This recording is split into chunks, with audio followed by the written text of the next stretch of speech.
When I'm searching Moose Boy, I'm coming up with all sorts of crap on Google, and it's nothing to do with this song. So I made a valiant attempt to try and write down the lyrics myself, listen to the song. Oh, After Jesus. about 18 attempts, I just fuck this, and he's going to have to deal with it.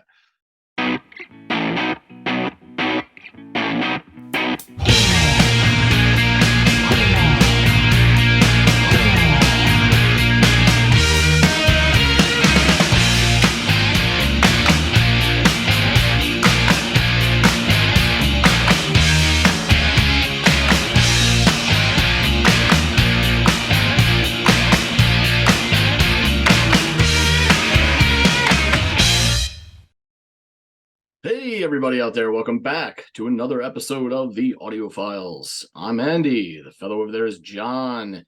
And together, we get together and discuss music. John is going to offer up something to the class. I'm going to go off and listen to it. We're going to come back and discuss it a bit. John, what's in the chamber? So, there's a band called Moose. A band called Moose. I've got a track from them. This one is called Boy. A band called Moose and a song called Boy. Yeah. All right. Keeping it simple. I can appreciate that. All right. Let me go off and give Moose a listen and let you know what I think of Boy.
Guitars are so turbulent.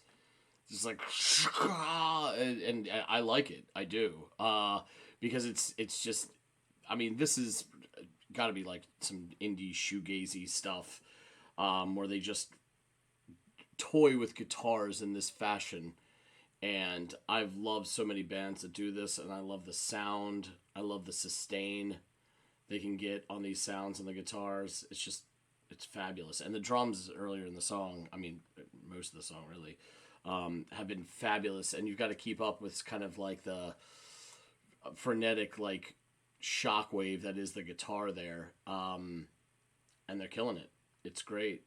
The vocals are, I could take or leave. They're a bit, but they're cut from this cloth, right? It's the kind of vocals you come to expect with this kind of like any lo-fi shoegaze. Half the indie singers out there, depending on what subgenre of indie you're listening to, right, have sort of this like insecure, reserved kind of like, like that sort of Gen X sound to it. And I don't know what this guy is, but you know what I mean? Like the 90s, we've talked about it of late, that's kind of slacker rock approach to lead singing, where things become muddled. And when the guitars are that loud, I mean, these laissez-faire vocals have got a lot to compete with as far as, volume.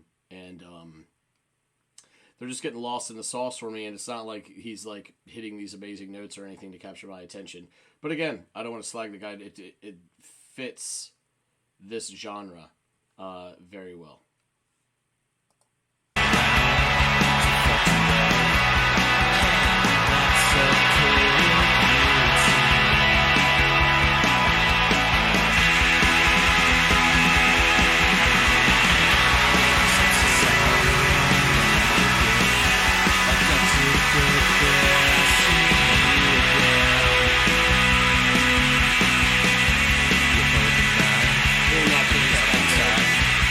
kept you smiling when I was dreaming. Your life is bad, will I tell you that? Your life is bad, will I tell you that? Your life is bad, when you're falling down. Your life is bad, when you're falling down.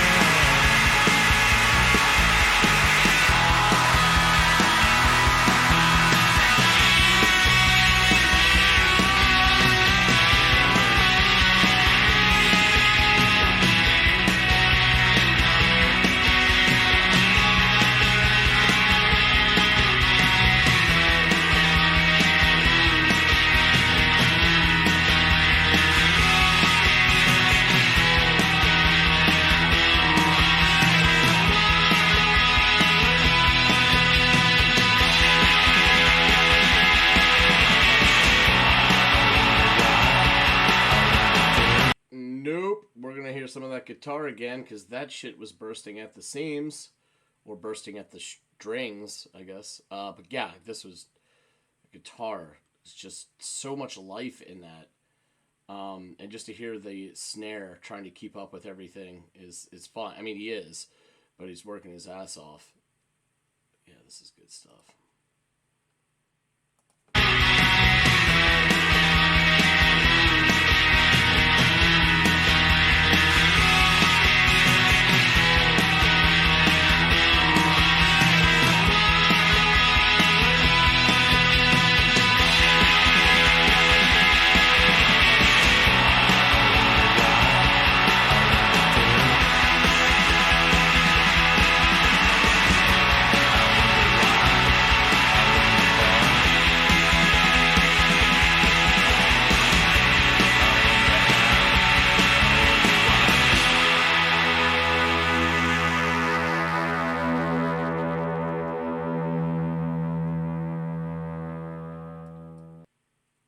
Ah, boy. Yeah, that was good. The guitars carried the day. The drums close second though, man. Even like I alluded to like his snare work, but even when I took back and listened to it, you could hear him like he's bouncing off the toms and then going back to the snare and does that for a little bit, and then as the guitar gets a little bit higher and a little bit more, he kind of stays home a little bit on the snare, but really like is working on it. It sounds great. When the guitar was doing some higher stuff, you could hear the bass like ride up on the neck and trying to like keep that tempo of everything. It was just, yeah, great stuff. A shining example of like quintessential shoegazy indie rock, you know. Nothing I haven't heard before, but this is like rooted in that sound, and it's great. I mean, it's a genre for a reason. You know, there needs to be bands that play these different kinds of music so that these genres and subgenres can live on. And these guys do a great job. Let's get back to John. So, you return for your moose hunt? Yes, back from the Canadian frontier. Yes. So what do you make of it all? This song was interesting. It was it was one of those songs where like I could only focus on like the soundscape that they were building. Yes. Now, who or what was shining at any given moment during that soundscape varied a little bit, but not, it was mostly the guitars on this one. But there were other parts where I was like, you know, doffing the cap to the drummer and so forth. But like, yeah, it's one of those ones where like it would require like a second or third listen for me to like give the whole song what I feel it's due, because that listen was just sound, and then more sound. That's all I could focus on. The dynamics, the soundscape, everything that they were building with that. And that was really what commanded my attention. I will shock you at this point by saying you may not notice it, but there were vocals in that as well. Yes, actually, I did. And I'll say that the one thing that didn't really wow me about this song were the vocals. You know, it was like if I had to make one observation that's in the negative column, it would be about your boy, the singer there. But it wasn't.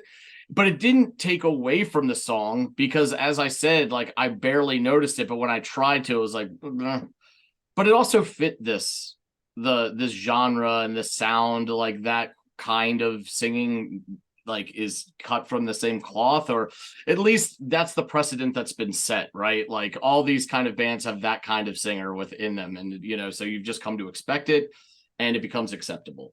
But yeah, essentially from the word go, I was sucked in by the guitars on this one. And that's not to say that the drummer and the bassist didn't make valiant efforts, because they did at times, and kind of sway me toward their side. But at the end of the day, I mean, I think anybody with two listening ears is going to be like, yeah, it's the guitars on this one, the guitars, the guitars, the guitars, as you've said in the past.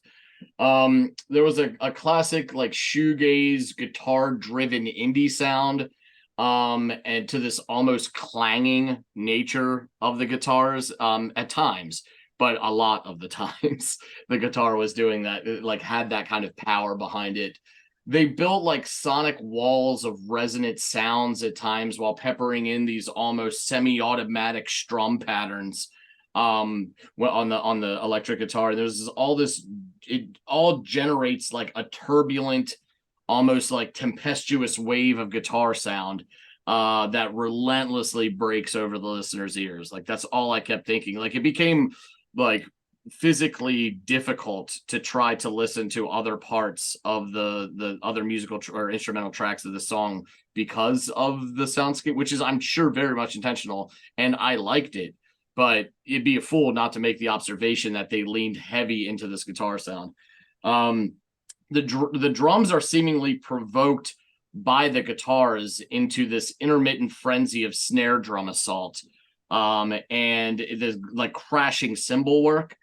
And while the bass, like, and at parts where this is happening, there's all the bass is like chasing octaves up and down the neck, relentlessly, just trying to keep up with the rhythm of the song, and the sound that's being set by the guitars. It's pretty, like, I don't know how many guys are in this band, but even if it's a four piece, like they're creating a shit ton of sound, together.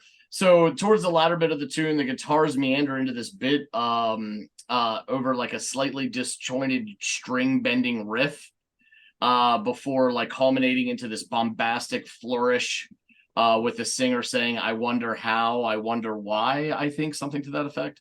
And again, I wasn't taken by the singer's voice, but I do recognize it fits the sound and the genre of the music. And I'm not trying to slag the guy; it just didn't move me in any way. So, for this is like a B plus for me. Like the guitar work and the music of it all, it was very intriguing. Singer didn't tick any boxes, but he also didn't. But none of those boxes, like he didn't tick positive boxes or negative boxes. It was just he was there, for me. But I did love how fucking loud and the amount of command they had over the sound that was coming out of those guitars. That was wholly impressive. Oh, cool. Yeah, I gave you this one not really thinking that you would fall in love with it, but I think you would get a kick out of it. Yes. This is seminal shoegaze, pretty much at the start. I know the band. They were formed in 1989 in London, and they kind of wanted to differentiate themselves from other shoegazers coming out at that time that were all middle class and from the Oxfordshire area, and they were London boys who were working class. And they're described as shoegaze and indie rock. So they went from 1990 to 95, putting out music, 7 EPs and 3 albums. And then they sort of hiatus for a while. And then in 99 to 2000, they brought out another EP and 1 album. So personnel, it is a 4-piece. Russell Yates, guitar vocals. That's his part-time job. Kevin J. Moose McKillop, guitar. Damien Warburton, drums, and Jeremy Tischler, bass. Later on, after these first few EPs, Warburton and Tischler left and replaced by the Fong brothers, Lincoln and Russell, on the bass and drums, respectively. So the first 3 EPs, Jack, that one there, and Cool Breeze, this one here, Yes. and Reprise, this one here, Mhm. are seminal shoegaze pieces, really. And then they completely abandoned that style for their first album, which was a year later, called XYZ or XYZ in your parlance. And they went for a sort of a jaunty indie pop sound, which kind of then they just blended into the rest of the fuckers doing stuff like that out there. But shoegaze, as in the term shoegaze, not the sound, really started with them. So in 2016, I'm quoting here, an article for the HuffPost, Andy Ross claimed he coined the term shoegazing at a show on the 3rd of September 1991, which featured Chapter House, Slowdive, and Moose, because the band's members seemed to be in a state of trance by the footwear lurking semi-motionlessly beneath their low-sung guitars.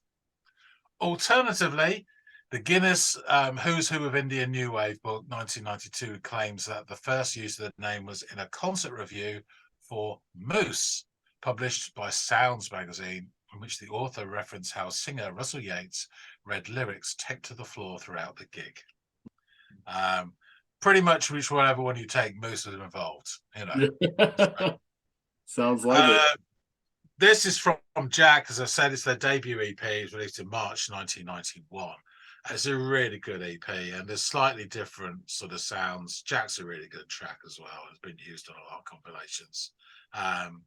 But I prefer this one just because, I mean, as a song, it's not fantastic, but the effects and what they get out of it is really cool. And that, for me, was really the whole point of shoegaze, was to be blasted by these waves of heavily affected guitars. And you imagine going for a gig and getting an hour and a half of this would just be, it would, you know, you'd have a couple of days to recover afterwards, you know.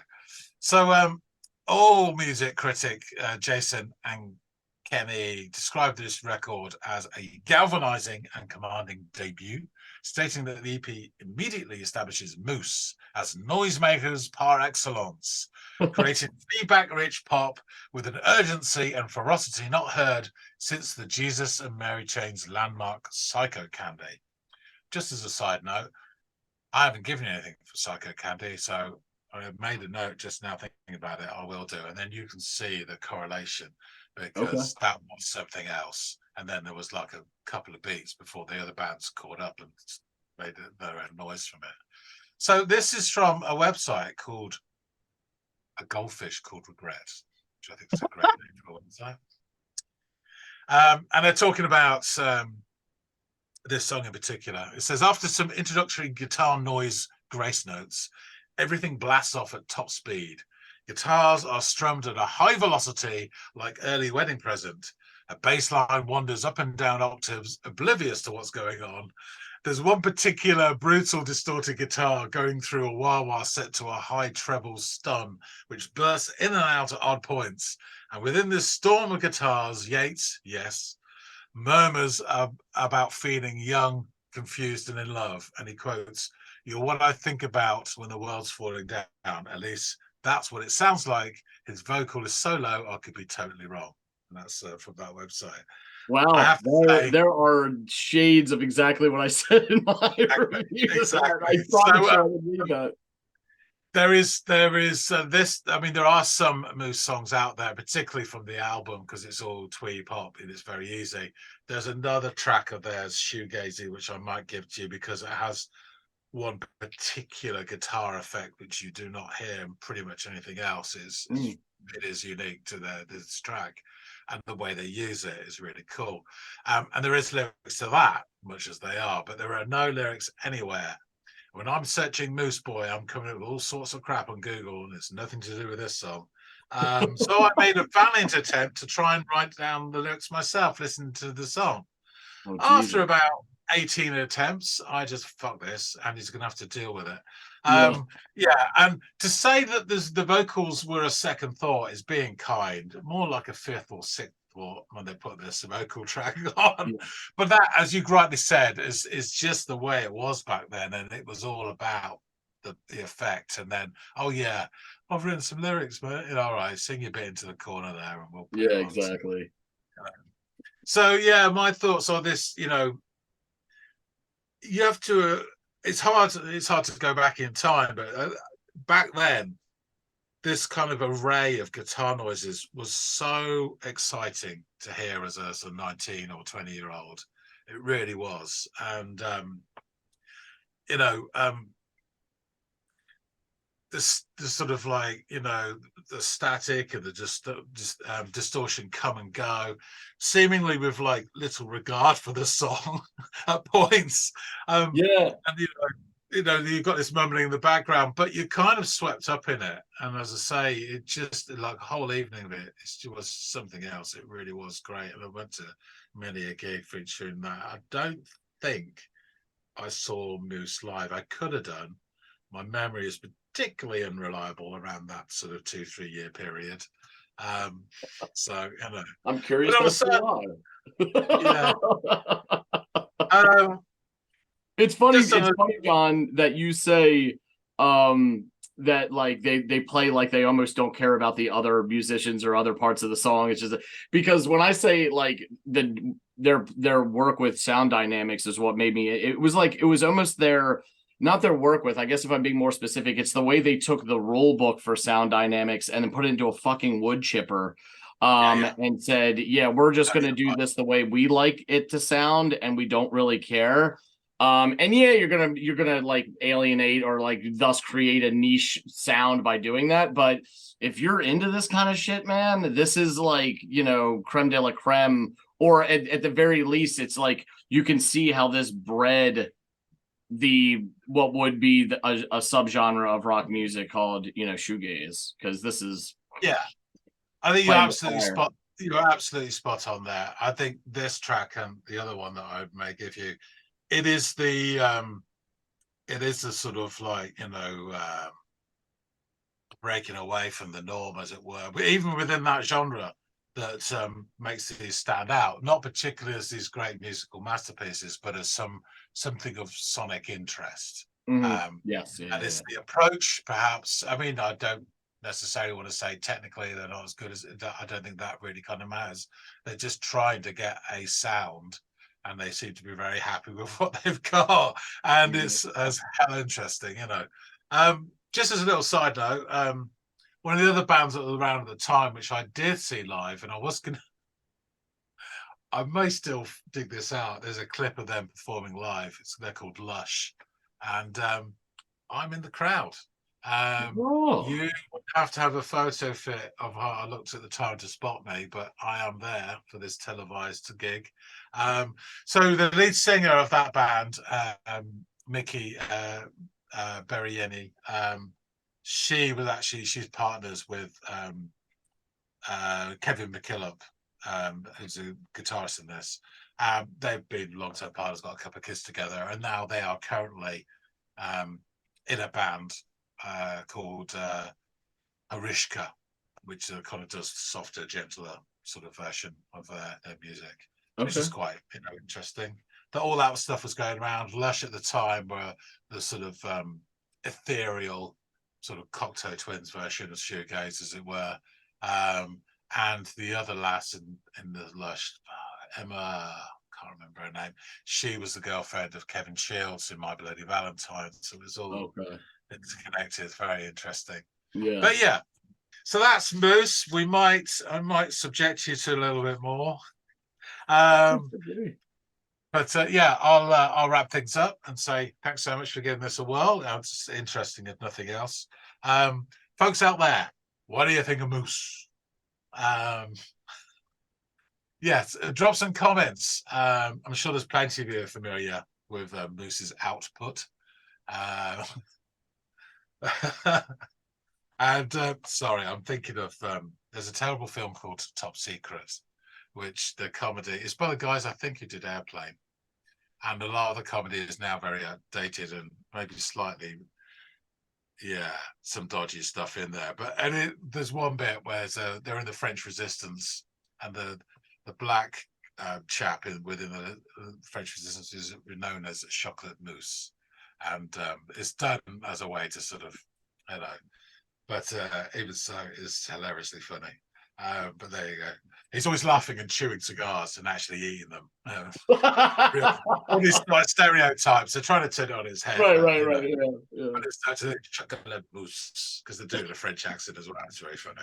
Anyway, you guys know all about booze. Drop some comments. Tell us what you think. Tell us about other tracks.